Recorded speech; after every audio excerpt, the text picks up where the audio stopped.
What's up guys, KPlaysHere. Gotta thank IGN for this one yet again, because I wasn't going to do any news coverage when they did their stealth drop of a returning monster in that Monster Hunter cooking video. Not quite enough info to talk about there, and for some reason there's been a bunch of backlash towards anyone covering it. Apparently, talking about info found in a large official source is leaking now? Whatever. Well, whether or not you think so, we got us a full gameplay reveal only a couple days later, so it's all good anyways. Welcome to WoW's roster. Another monster last seen in 4th gen, well, fully grown that is, Gravios. Not quite a full surprise because of certain forbidden knowledge, but I am surprised that it's getting its own feature in the IGN channels. Guess they spent most of their time collecting footage for these videos in the Oil Well Basin, so we're probably going to be seeing a lot of those monsters native to the map. Hopefully that'll include a certain spicy cephalopod in the future, because I am itching to see more of that thing. But while we wait for that, let's look into our most recent addition to the game.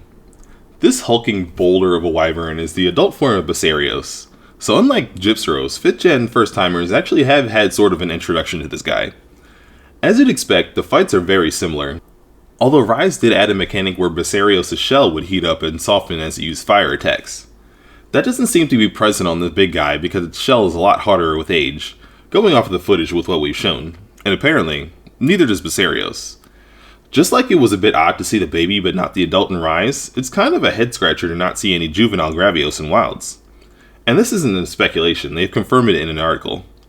From a gameplay perspective, I guess this does make sense, since they'd essentially be including like 90% the same monster and fight twice with both of these in the game, 4 if they get their subspecies. But on the other, it has been mentioned that Wilds is supposed to be focusing a lot more on lore and ecology.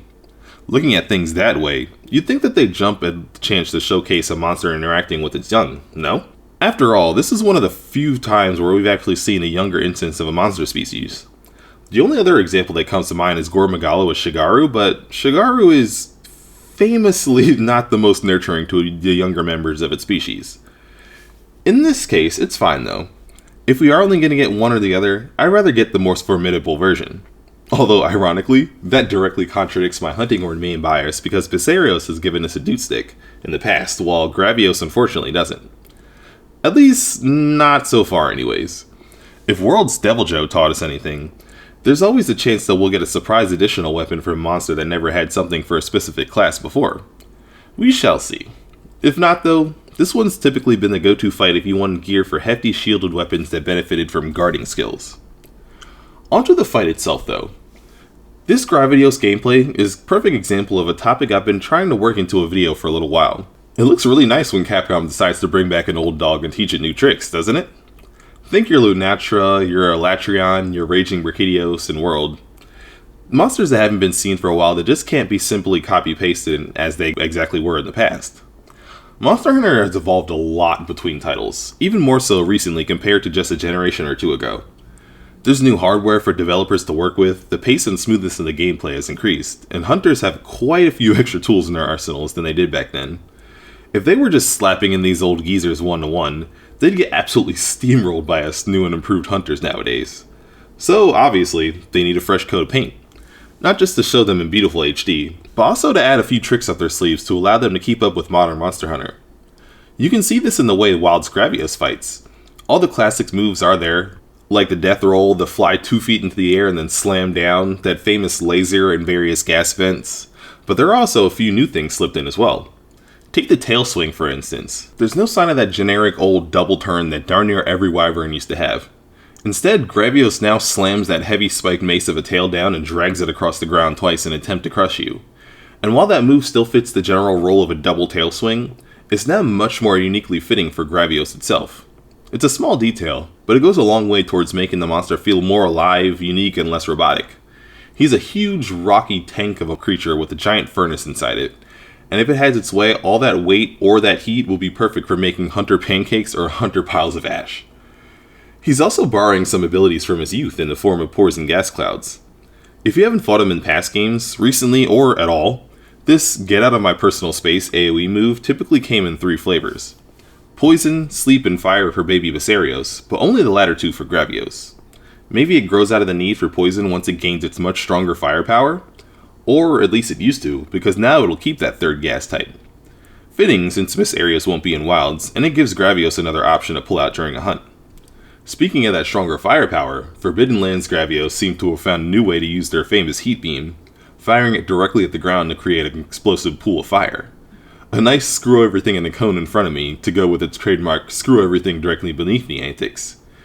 All of these new moves and various other little smoothed out animations serve to perfectly bring Gravios to today's gameplay. Honestly, I wouldn't mind it if they did that more often. Shoot, I even wouldn't say no to a future title that's just a straight remake of a past title just like Pokemon does, just to see how they'd revamp the monster roster. You can have that idea for free, Capcom. Just, slide me a copy of 4U Remix when you make it and we'll call it even. But, ironically, they do seem to be doing just that with some of these returning monster picks. I mean, look at them. Congalala, Kutku, Gypsaros, and now Gravios. All OG monsters from the first few games, all not present in 5th Gen where Monster Hunter really broke out into the masses. It comes off as a pretty intentional choice to bring faces that haven't been seen in a while to newer games. New fans get to experience some of the freshened up pieces of the series' history, while us veterans get to enjoy some good old nostalgia. It's a pretty cool move on their part, and they even went into more detail on their thought process on the topic in a recent interview. I won't go over it in full here, but it's a very interesting read on the monster designing and monster roster selection processes that I definitely suggest looking into if you guys get the chance. I'll link it below, but for now I'll just handpick a few quotes on my point here. Togoda stated, "We don't focus too much on the proportion or number of new monsters versus old monsters. What's important at the end of the day is that the overall level design and order of monsters across the entire game, as well as the balance of ecological pyramids in that area. We take this in multifaceted approach to decide which monsters to include." And to build on that, Fujioka added, "Even when we're selecting old monsters to put into the game, part of that involves making sure to stay true to that monster's concept while thinking about how much room each monster has to grow when they're reborn using current technology and game design." So yeah, pretty darn close to what I've been saying about old Gravios here. Straight from the big guys themselves. Gravios might feel like a bit of a random pick to some that have experienced the fight before, but according to developers, he was essentially hand-chosen to be an old face in a new ecosystem, and then souped up to fit the direction the series is now going in. The same goes for the rest of the 1st and 2nd gen picks. They mentioned that Congalala was a good fit for the Scarlet Forest because it contrasts nicely with the more unconventional fights you'll come across there, like Lalabarina and Uthduna, while also bringing along its joke factor to complement the plot around the time you fight it with the Woodwoods. Kutku also might be reprising his role as a teacher with the new generation of hunters, but they also did hint at taking a new approach with the way it fills that role after analyzing the way it did so in the past games. This really goes to show something I absolutely love about this series and its creators. So much consideration and attention to detail goes into designing the titular monsters we faced. From the ones they build from scratch with each new title, to the ones they decide that we should turn into swords and fancy new boots one more time. Little to nothing is just slapped together or thrown in at random, and it 100% shows in the final product. That final product is something I cannot wait to get my hands on now. But for now, I'm glad that they're feeding us these bite-sized portions of it to appreciate secondhand much more frequently now.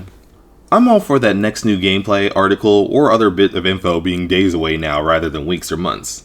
Really helps to keep the Monster Hunter crazy shakes down, But till we get that next quick fix, and again, I'm really hoping it contains a few tentacles next time, this has been another KPlays, and I hope you enjoy the rest of your day.